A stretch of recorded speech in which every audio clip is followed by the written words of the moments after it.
Mas, ó, volta pra startup lá, que tava. Vamos lá, vamos Eu lá, tô vamos lá, vamos conectado voltar na ainda com aquela história. sequência. Vamos lá, vamos voltar no timeline aí. Então, aí fomos na startup e tal. E aí eu acho que foi um desses momentos também que quando eu entrei na Everest, a Everest que hoje é parte da Entity Data e tal, e foi minha, eu conto algumas histórias interessantes também. Eu achei o trabalho da Everest no jornal, cara, no Estadão de São Paulo de domingo. Tinha ali uma pequena. Procuramos consultores, engraçado, eu mandei o meu currículo pelo e-mail e pelo correio, cara. Mandei ali tal, o currículo, e me chamaram. E aí eu fui lá e tal, e eu entrei na DMR, que antes era chamada Everest e tal, e eu sou eternamente grato, cara. Eu acho que a Everest, DMR, me ensinou coisas fundamentais. Fiquei lá 11 anos, eu entrei como consultor, trabalhei em muitos clientes e tudo.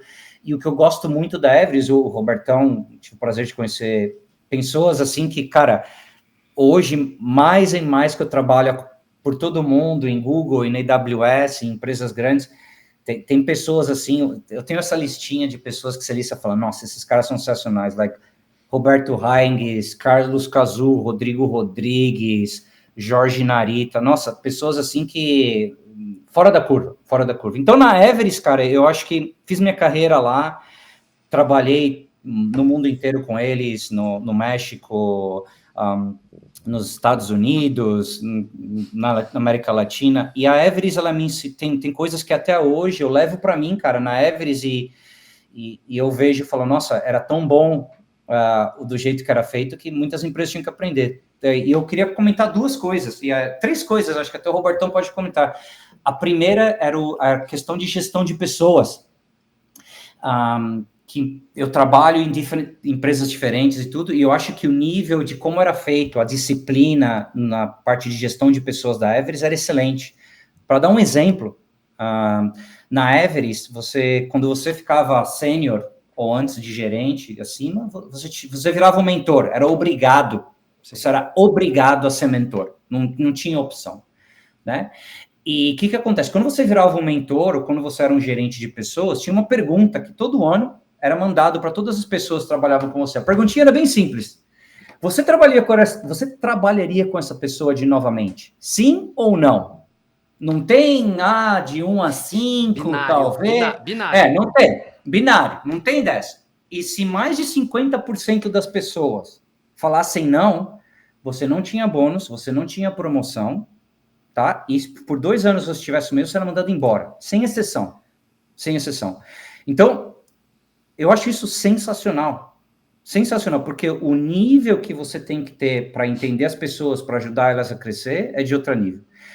Aí você combina isso com outra questão da Everest que eu achava sensacional. Na Everest, você era responsável por venda e por delivery. Exato. Que é muito. Você não acha isso, principalmente fora do Brasil. Principalmente fora do Brasil. Ou você é o cara de vendas, ou você é o cara de delivery. Na Everest, assim, você vendeu, essa é a sua margem. Então, agora você é a mesma cara aqui que prometeu para o cliente, isso aqui dá para entregar, você vai estar lá. E se você não entregar naquela margem, você tá ferrado. Então, a questão de entrega, a questão de o que você prometeu, você tem que entregar, eu valorizo muito isso. Eu vejo isso em qualquer empresa que eu trabalhei, a questão de você falou, você entregou. Então, imagina você combinando, olha como isso é poderoso, né? Você combina essa questão de você trabalhar com essa pessoa assim ou não, e você tem que puxar a questão de venda em delivery, é difícil, né? É o PMI triple constraint, né? Você tocou um, você mexeu no outro. Sim. É difícil? Sim, mas tem um ponto aqui. O Felipe está fazendo resgatar algumas reminiscências. Isso é tão poderoso, porque é o seguinte, além de todo esse contexto, né, que ele colocou esses dois pilares em especial, tinha uma questão de que era carreira acelerada. Era quase um upper out, certo? Então, se você estivesse voando, 90% de pessoas respondendo que trabalharia, a tua margem preservada nas entregas, você era um prospect, você era gentilmente acelerado subir. Tinha uma curva forçada. Uma curva muito forçada. Muito boa. Da mesma forma que corte. tirava. Quem ficava nessa zona limítrofe que não era no meio, que não era nem alvo de promoção ou alvo de desligamento, ficava no meio, ainda tinha um outro efeito, que é o que eu digo que mexe com o órgão mais sensível do corpo humano, que é o bolso. Porque é o que ele falou. É. Mexia no bônus, mexia claramente, não tinha... Três ciclos, O 2 ciclos critério ali, era dançava. claro, não tinha... Não, mas tem uma linha pequena no final do contrato. Então, isso fazia você entender quem realmente tinha um engajamento com a cultura da companhia. Isso era cultural, né, Felipe, da Everest? Era cultura. Parece processo, mas era cultural. Quem estava engajado e vai ficar, esteve muito tempo lá, e quem não durou 6 meses, 1 ano, né? Hoje tem amigos nossos desses que ele comentou aí, pelo menos eu recebi uma mensagem do Rafa Bueno um dia desses aqui, quer dizer, vi um post dele, mandei uma mensagem, tá 18 anos na Everest. Então é uma pessoa assim, se você aceita essa cultura e se dá com ela, cara, você vai embora, você vai crescer. Se você não se adapta a esse modelo que te convida a ser uma pessoa que tá avaliando pessoas, tá cuidando, e o que você vende, você entrega, é sua responsabilidade, uma venda muito bem feita, com margem alta, com um delivery mal feito, é a mesma coisa que nada lá dentro. Você tem que garantir os pilares financeiros da tua demanda. Então, essa foi uma escola que forjou a gente, né, Felipe? Não tem como dizer não, né, cara? É importante, mas hoje, né, e aí vamos continuando a história, né, a minha reta final na Everest, né, quando a Entity Data fez a aquisição, eu estava nos Estados Unidos, numa fase muito difícil da minha vida, né, estava separando do meu primeiro relacionamento e tudo, e aí o que aconteceu, cara, nesse momento final da carreira da Everest, eu aprendi muita coisa também, cara, eu diria que pessoalmente, foi um dos momentos muito difíceis da minha vida, de fazer decisões pessoais, profissionais, e no escopo de trabalho, eu aprendi 2 coisas muito duras. A primeira foi que, seja onde você for que você trabalhar, seja o tempo, a emoção, o que você fizer, você nunca pode ter isso pessoal e esperar algo em troca. Porque o que aconteceu comigo na Everest no final, e eu trabalhei com pessoas diferentes no final, que você pode ficar bravo e falar, poxa, eu dei 11 anos da minha vida, trabalhei finais de semana, fiz tudo isso e tal, e no final, isso que eu cheguei. E foi uma lição dura, uma lição para mim, de um lado, para falar assim, poxa, dá sempre para reclamar, complicar, mas o que eu tirei de bom daqui para mim, né? E a outra parte foi também a questão do equilíbrio, né? A questão do equilíbrio, eu falo assim, não eu sou muito fã de UFC, de MMA, né? E uma coisa que eu aprendi muito também quando eles falam você não pode treinar todo dia 15 horas, não vai te fazer melhor, né? Não vai te fazer você ser mais produtivo, ser mais... Então, eu aprendi muito na Everest que, assim, tem um equilíbrio que você tem que atingir, né? Porque se eu consigo ter esse equilíbrio na minha vida pessoal e profissional, eu vou ser verdadeiramente melhor nos meus clientes, nos meus projetos. Então, foi uma lição dura, acho que pessoalmente, profissionalmente, umas diferenças mais duras. E aí eu cheguei no momento que eu estava nos Estados Unidos, tinha uma questão do green card lá, que estava meio nebulosa, eu falei, poxa, aí eu cheguei um dia e falei, olhei meu currículo, assim, poxa, eu trabalhei em muito lugar legal, mas eu não tenho nenhum logo famoso no meu currículo. Não tinha nenhum logo famoso, IBM, qualquer empresa. Eu falei, por que eu não...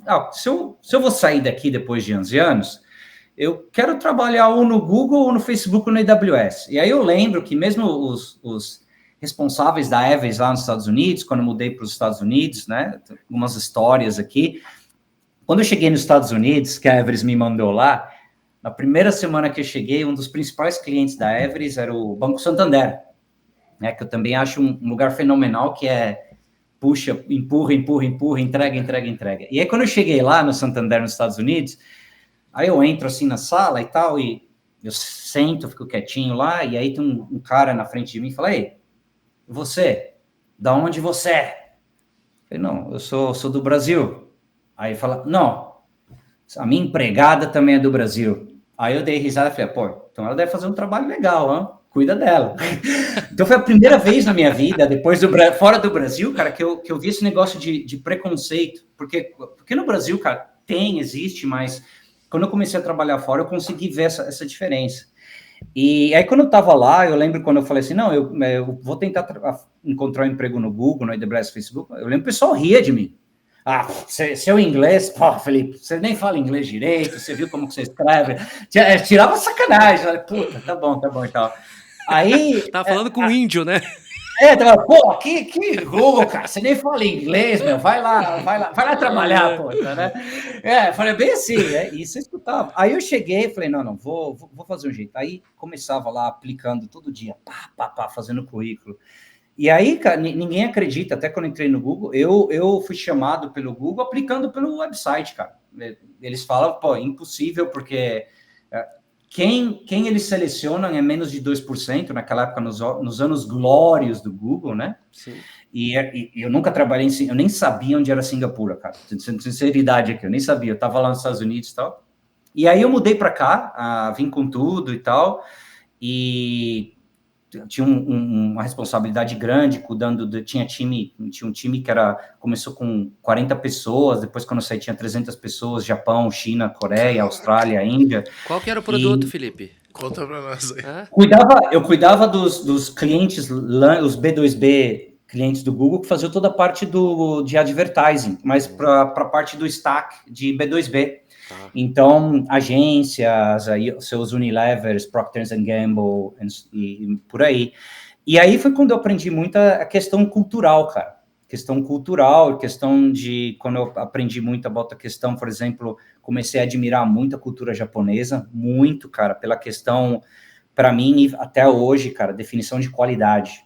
Né? Então, definição de qualidade, colocar a barra de qualidade muito alta, respeito, aprendi muito sobre isso, times remotos e tal, e aí, quando cheguei no Google, quando você começa a valorizar as coisas que eu comentei da Everest, cara, a questão de gestão de pessoas, não é no mesmo nível, poxa, você fala, nossa, eu não sabia que orgulho que eu tive na Everest, de ter essa gestão de pessoas que tinha uma barra muito alta, né? E aí eu estive lá, fiquei alguns anos lá e sem medo de falar a verdade aqui, cara, chegou um momento na minha carreira, eu falei, nossa, eu gosto muito de Singapura, gostaria de ficar aqui, mas o custo de vida é muito alto, eu queria comprar um apartamento aqui, queria muito ficar aqui. Eu falei, mas eu olhava, com esse salário não dá.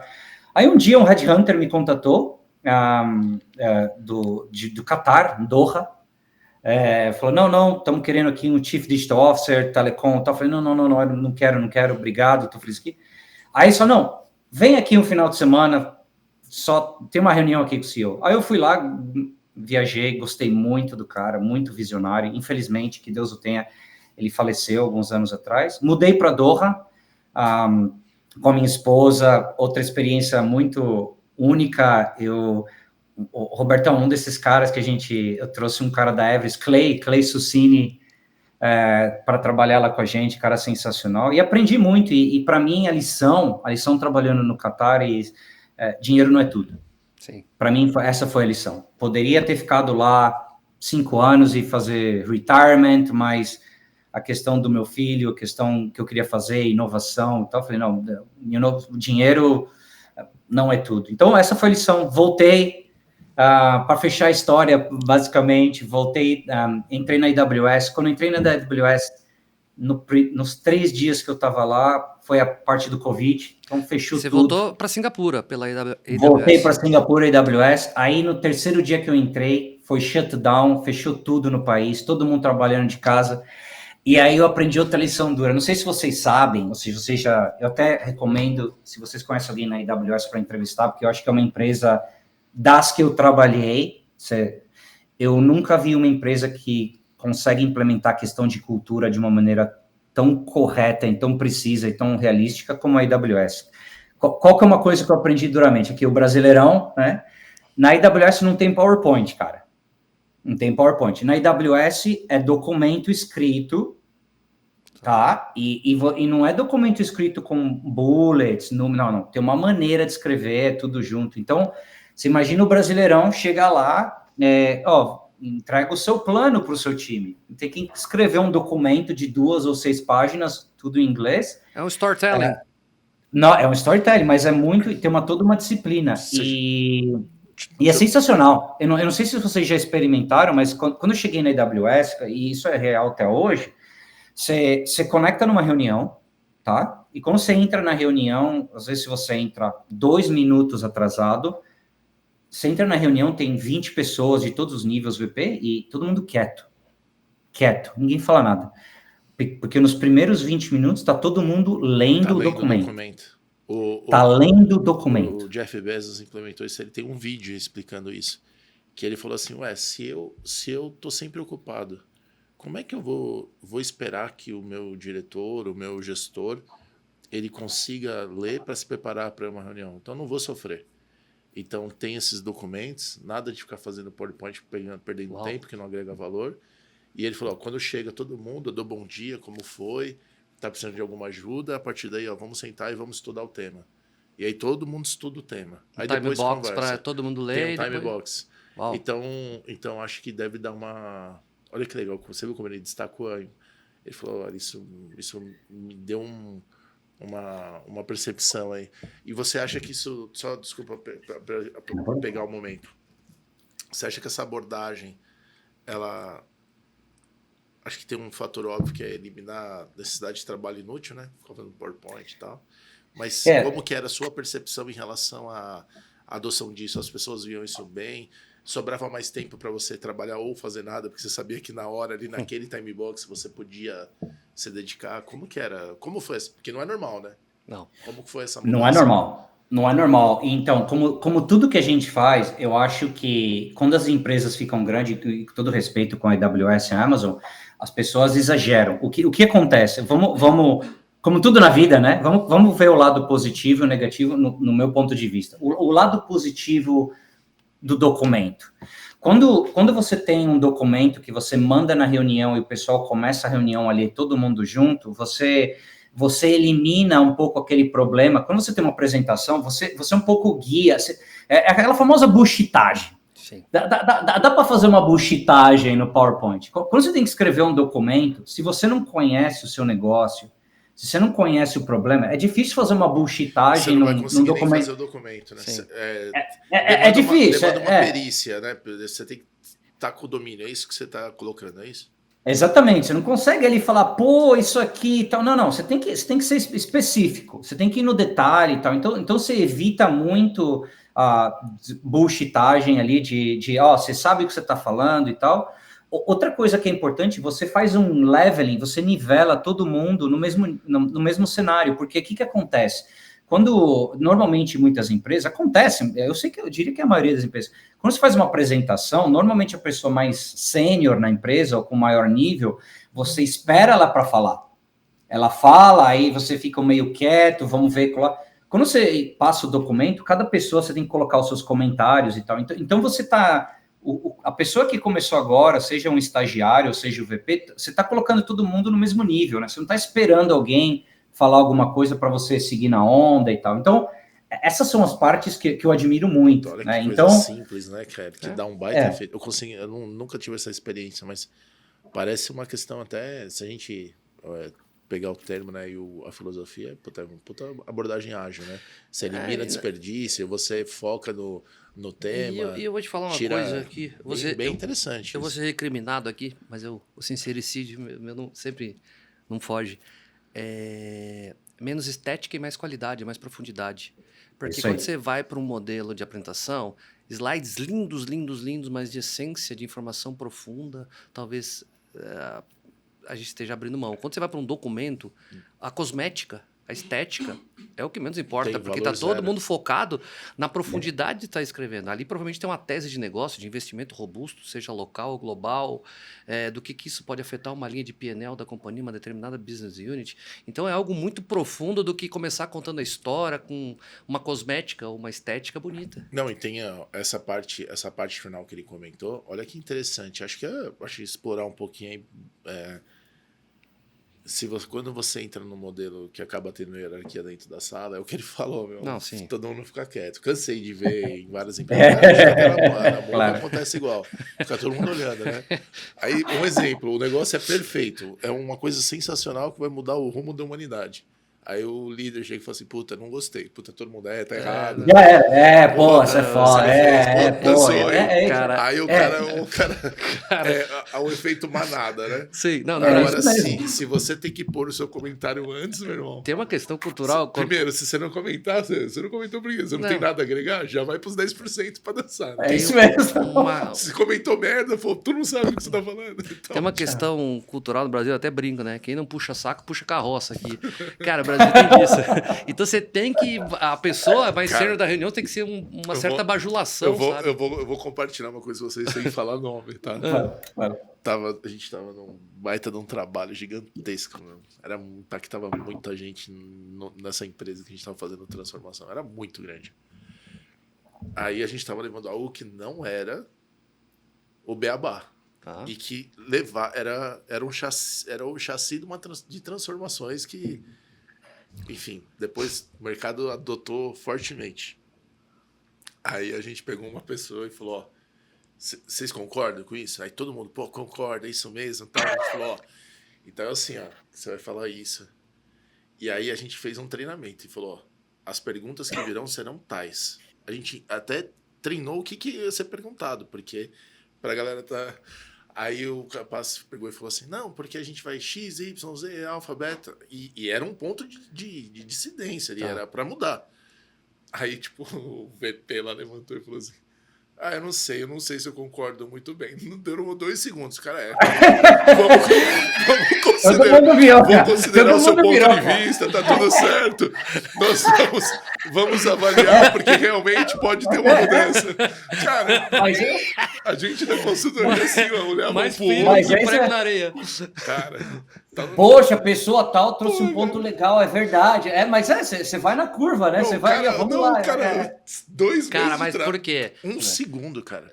Ele nem respirou, ele abandonou. Mas, ó... 30 pessoas no time. Eu não vou falar... Concordo com você. Ô, Gaudi, eu não vou falar que é uma cultura corporativa da Latinoamérica, mas do Brasil, com certeza, que a gente tem um baixo nível de conflito produtivo. As pessoas evitam entrar em conflito no Brasil. Então, isso é óbvio. Eu brinquei que isso é claro. Quem não puxa... E o conflito é pra jogar pro meio. Sim, quando eu comento de quem não puxa saco, puxa carroça, é engraçada a frase, mas cara, poucas pessoas, tendo certeza que tem razão, por exemplo, entram numa consideração forte como uma chefia, uma liderança. No Brasil, nossa, o ambiente político é consumido por isso. E aí, tem essa, pra mim, eu não sei se eu vou exagerar, mas pra mim isso é um câncer corporativo. Verdade. As pessoas não discutem. Quando você entra na sala, você não vê discussão.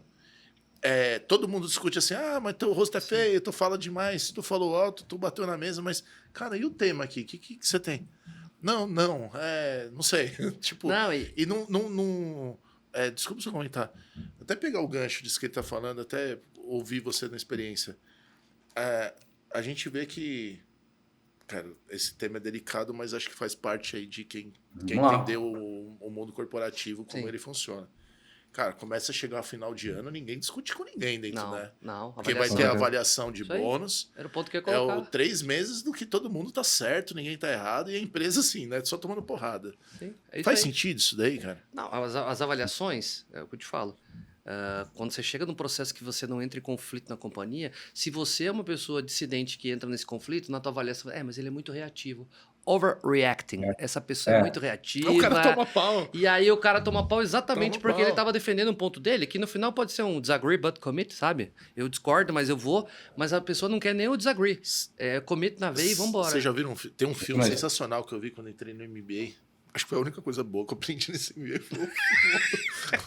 Mandaram ver um filme. Foram os filmes. Isso é o merchan, só pra saber? Cara,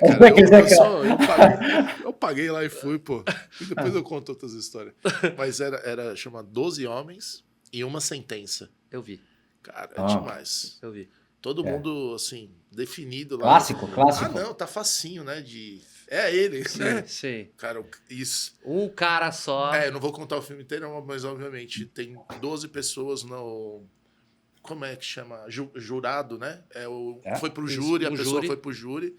Só que o júri nos Estados Unidos, eu não sei se é uma regra ou só naquela condição, ou daquela condição, só poderia se pronunciar com unanimidade. Os 12 votando a favor de um despacho. Exato. E tava assim, ó, todo mundo falou, pô, cara, e aí recebe uma graninha, né? Sim. Os caras falaram, pô, $500 aqui. E aí tinha um cara lá. Aí todo mundo querendo ir embora, óbvio, né? Aí o cara falou, não, peraí, não tenho certeza. Mas ali fala de E no final ele... autoconfiança, fala de defender o que acredita, fala de o poder de certa forma de influência, porque ele começou gradualmente a botar minhoca na cabeça dos outros, ou dúvida.